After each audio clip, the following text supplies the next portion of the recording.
Hey, my name is Dan Gheesling, and I'm the new Community Ambassador for the next great starship. I'm from Michigan, and I first gained a little notoriety from winning the reality TV show Big Brother. And I won $500,000, and just like playing a video game, Big Brother took strategy, reflexes, reading your enemies, and making the right decision at the critical time, just like you would when you play a video game. A lot of people go into a reality TV show and they're not focused on the game. And as a gamer, that's the only thing I focused on, was treating everyone like an enemy. So coming off reality TV, I had some opportunities. So now I'm a motivational speaker. I travel across the country to universities and colleges talking about leadership and motivation, and specifically how you can take action to put yourself in a better position for success. And I'm hoping that I can bring that experience and that background to help some of these teams competing in the next great starship so they can push themselves a little bit further and really connect with the Star Citizen community. Chris Roberts has had a huge impact on my early childhood gaming days. I grew up playing Wing Commander, and playing that as a young kid, it wasn't just a video game. There's elements of story. It really captivated you, and also kind of helped me, develop what I looked for and expected for in video games thereafter. It was done like a movie production, and back in the early 90s, you didn't see anything like that. And so playing that as a kid, it definitely raised my expectations for video games, even to what I play right now. When I first learned about Star Citizen, I freaked out because we all know that Chris Roberts took a little bit of a hiatus from creating video games and PC games. And I can remember exactly where I was when I first saw the trailer and it said, "You thought I was dead?" And I'm like, Chris Roberts didn't die, did he? And I remember watching that trailer 8 times over, right away, just because the emotion that was invoked from that trailer. And not only that, but that the backing was going to come behind it. That if Chris Roberts is coming back out of pseudo-retirement, if Chris Roberts is coming back from his hiatus, it's going to be something that you don't want to miss.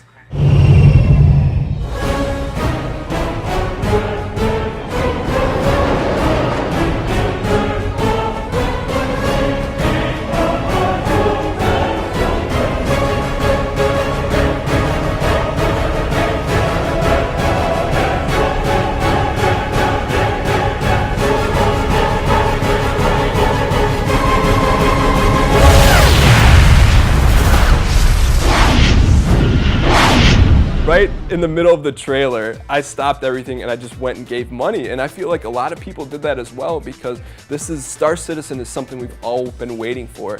And I didn't want to delay. I wanted to be one of the first to back the game, because chances are if you're one of the early backers, you'd get some cool rewards. But beyond that, it was just a way for me to thank Chris Roberts for everything that he's created up until this point. I know that Star Citizen is going to be around for a long time, but I'm hoping one day I can share with my kids like the same experience I had with Chris Roberts' early games. Being a mega fan, it is a complete honor to be selected to be the Community Ambassador for the next great starship. I want to ask the questions that everyone wants to know that maybe I can get away with asking because I don't work directly for Chris Roberts.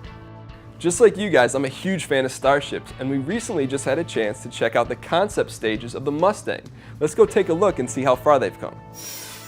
Hey guys, what's going on? My name's Dan, I'm the Community Ambassador from the Next Great Starship. Dave Hobbins. Nice to meet you, I know all about you. Chris, it's a pleasure. So the reason I'm here is I want to find out more about the Mustang and its development. So can you tell me a little bit more about what's changed in the Mustang since we last saw it? Since the last episode, I've gone in, fleshed out the cockpit, the interior, and the EVA chamber. Allows pilots to get in and out on the underside of it. The other major changes are the addition of thrusters, which are absolutely mandatory. As well, I've added a large air brake to the rear of it when it's in an atmosphere of a planet. Great, so those are some significant final changes. And then now that that's done, is the concept of the Mustang ready to be passed over to Chris, and what's the next step for you? Definitely.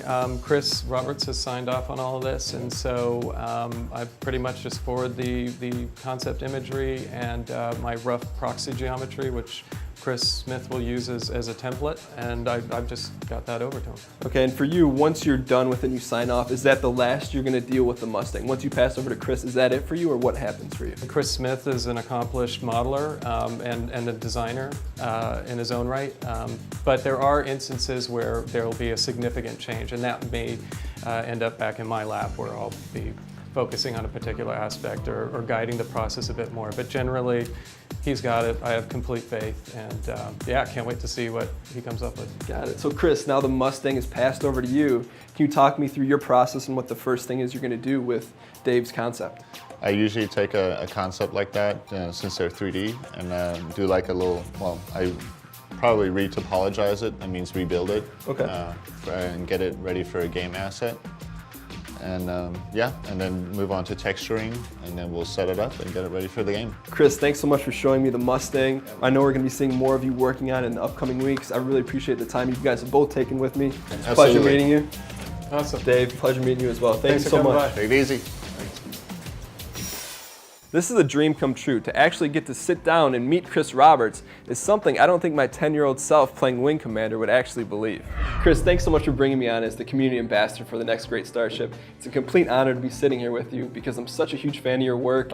You're welcome. And I'm hoping with the questions I ask you is to gain some insight as a fan, but also for the teams to get a little bit of into your thought process, so maybe they can take things from this interview and integrate it into their ship design. Absolutely. All right, so my first question for you is, what is it like working for Chris Roberts? Oh, very easy. It's all roses. I think that I can be tough on people because I just want to make a really good game. So occasionally that can be frustrating for people, but in general I think people, especially on the team that we have, everyone's making this game because they love this kind of game and they want to build this incredibly ambitious project. So I think, hopefully anyway, you can ask them, but generally they don't mind it because, you know, I'm really about trying to push the boundaries and, you know, like, okay, that's good, but is it good enough? Let's go further than that. So sometimes I'll make people do it again or redo stuff because I really want to see how far we can go. But I'm just as tough on myself the same way. So it's not about being the person that can say, oh, you have to redo it. It's more about like, hey, we can do better, we can push it. So that aspect is probably challenging, let's put it that way. But I think everyone knows that I'm about making a game that I want to play, and that I think everyone else here wants to play too.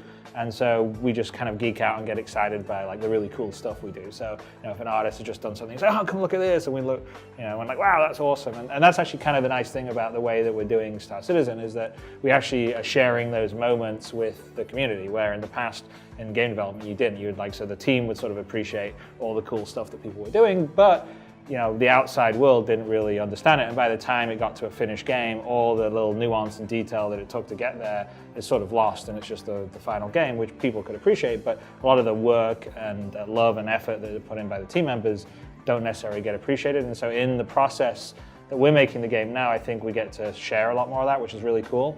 And that's also part of the whole idea of the Next Great Starship, is to sort of show the process of, you know, designing and building a ship and everything it takes to do that, because it's especially at the level that we're going for, it's not a simple task. And so the quality of the people that we've got competing and all the work that they've done, all the teams, it's incredibly impressive. And I think it's a great education process for our community, and hopefully they'll also enjoy the show and get into it and pick their favorites. This is a very open environment here at CIG, but for you, would you think that your employees think that you're a fun boss? I don't know. Sometimes yes, sometimes no. It's kind of hard to say. I mean, I don't find myself intimidating, but then that's just the way it works. So, you know, there are other people who say, well, you know, you can be a bit intimidating, Chris. I mean, I like games, so I like to play around and do that stuff, but I do tend to get pretty laser focused on like, okay, we got to get this thing done, and so I don't goof around maybe as much as I would if I wasn't trying to get this game done. So speaking of having fun in games, do you ever play games with your employees? Recently, not really, because we've been working so like focused and hard on getting the dogfight module going. When we're not crunching, it's kind of, I think it's fun for people to play. You certainly should be checking out games and just seeing, you know, what you like and what you don't like about them. And it's like, I sort of feel like if you're in that medium, you sort of have to see what everyone else is doing to you know, appreciate the, you know, what's going on out there and what other approaches people take. So. Can you tell me the biggest or most intense fanboy or fangirl experience that you've had, like that someone came up to you? It could have been maybe an employee. Can you share with us that? I think there was one time I was meant to marry someone, but I don't think that happened yet. But you know, I would say probably we did this event in last year in Cologne for Gamescom, and we did an event when we were launching the Hangar module. And so we put an event together which was for the backers, and I think we found the biggest sort of kind of nightclub venue we could, and it fit like 1,200 people or something. And so we put an RSVP up, and within a couple of hours we'd already it was all filled up, and there was a waiting list of another 1,000 or so people. And so that's always you don't think that's kind of unusual. And then we went to the venue to work on setting up the stuff, and there was already people lining up 8 hours before. It was just okay, this isn't what should happen for. You're a rock star. Yeah, that was the thing. So and then when the event happened, the stage and everyone was chanting, and it was the closest you could get to feeling what a rock star or musician must. Not on the same scale, but just going out there and everyone being so excited, which was cool. It's really cool, and it's just nice to know that everyone, or most people, enjoy what you do. The company that Wing Commander came out under was Origin, and said, we create worlds. And that's what you're doing right now. You're creating another world. And I've heard you say that you're creating the game that you've always wanted to play. But I think there's something more to it than that. Why are you creating this world? Why do you want to do this? Like you said, we create worlds. That was Origin's motto, and that was pretty much Richard Garrett, who's Lord British, and myself, when we were actually thinking about what the motto would be. That was sort of what we discussed, because both him and me just love to build worlds, and whether it's me doing games or when I did movies, it was the same thing. I like the escapism and world building aspect of entertainment in general, and movies can do that, but I think games are more are better situated for it, especially now, because the level of the technology, the power of the computers can just do it to a fidelity that you just couldn't imagine even 5 years ago. It is the game I want to play, but it's also just building this universe out to the level of detail with all the different bits working is like a dream come true. Because I couldn't. If I had $300 million and I was making whatever movie, I still couldn't do that, because movies are very sort of small windows on a world. Where this is building this huge sort of world and then letting people play inside it. So yeah, and for me, I finally feel like I'm getting to do it to the level that is exciting for me. So if the game ends up being 70% of what I hope it's going to be, then I think a lot of people will spend a lot of time in this world. That's my hope anyway. What part of the world creation is the most fun for you personally?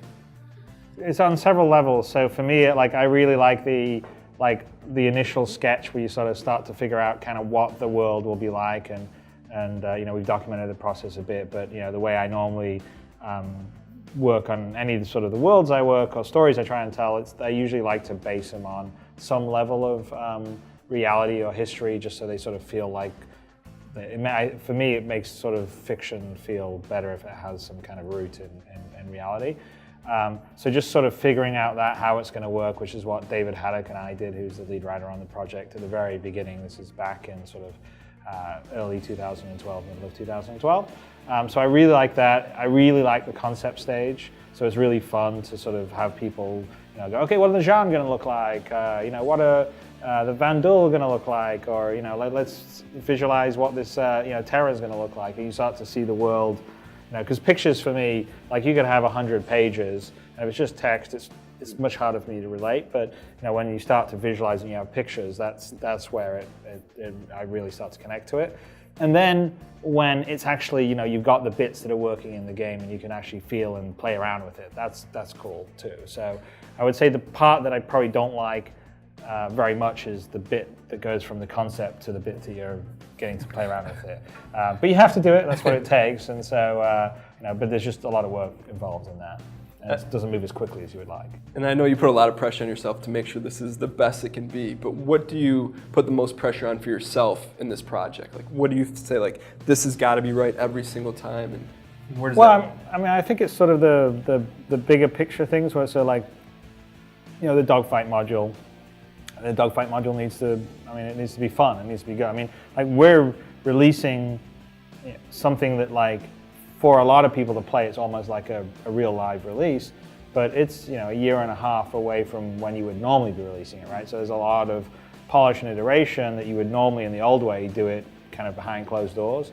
So it's always a bit scary to have something released out there that you think potentially could be better, or this thing isn't done yet, or whatever. So that's the pressure, because I really try and push the team to get as much of that stuff done and polished as possible, even if we don't have all the functionality or all the content, because I sort of feel like, even though people know it's an alpha and everything else, it's hard to step away from that. I mean, in any, the game business has always been like this, the movie business is always like, there's always people that say, oh yeah, I know that it's a rough cut, and I know it hasn't got finished effects, or, yeah, I know that you haven't got finished graphics or whatever, and then they're like, it doesn't look that good. And you're like, yeah, because we had that discussion. Got it. So for you, kind of like you're letting your baby out there, and once it's out there. Yeah, you want the hair combed and looking pretty and all the rest of the stuff. Yeah. Yeah. What does success look like for you on this project?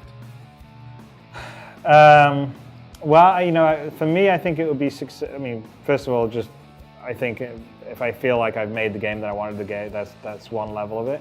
The other level is that we already have a vibrant community. I'd like a bigger one that we have right now. I think we will have one.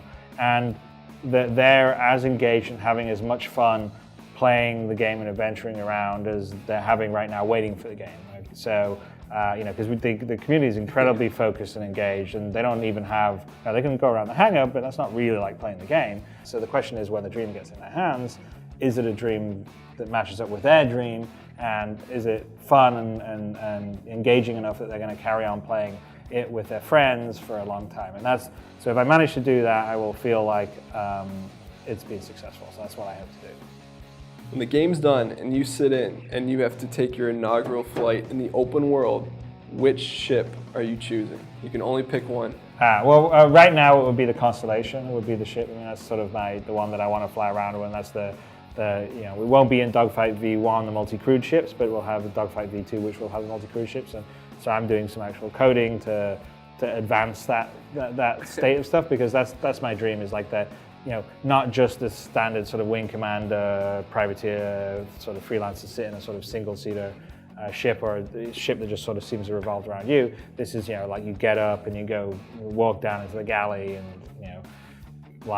make yourself a cup of coffee or go down a cargo hold. I mean, it's like a moving ship in space that you and some of your friends can be flying, or you and some NPCs can be flying. So I would say of the current setup of ships, the Constellation is the one I'll be flying. You never know, maybe some new stuff come down, but that's the pick of the one currently. That's the one I want to fly. Chris, thank you so much for sitting down with me. It's been an honor. I'm such a huge fan of all your work, and I'm such a huge fan of Star Citizen. I hope the community loves this interview, and I truly appreciate all the time you've taken. No, you're more than welcome. You're more than welcome. So, had a good time. It was fun. Thanks so much, Chris. You're It's my welcome. pleasure. Absolutely, Dan. It was really incredible to sit down and get to know Chris Roberts. What was more impressive, that for being such a legend in this industry, he's just a normal, humble guy, and that was really refreshing. My role as Community Ambassador is to help the remaining teams. I'm going to check in with them, keep them motivated, and give them any insight to help them win the next great starship, which essentially comes down to impressing you guys as the community.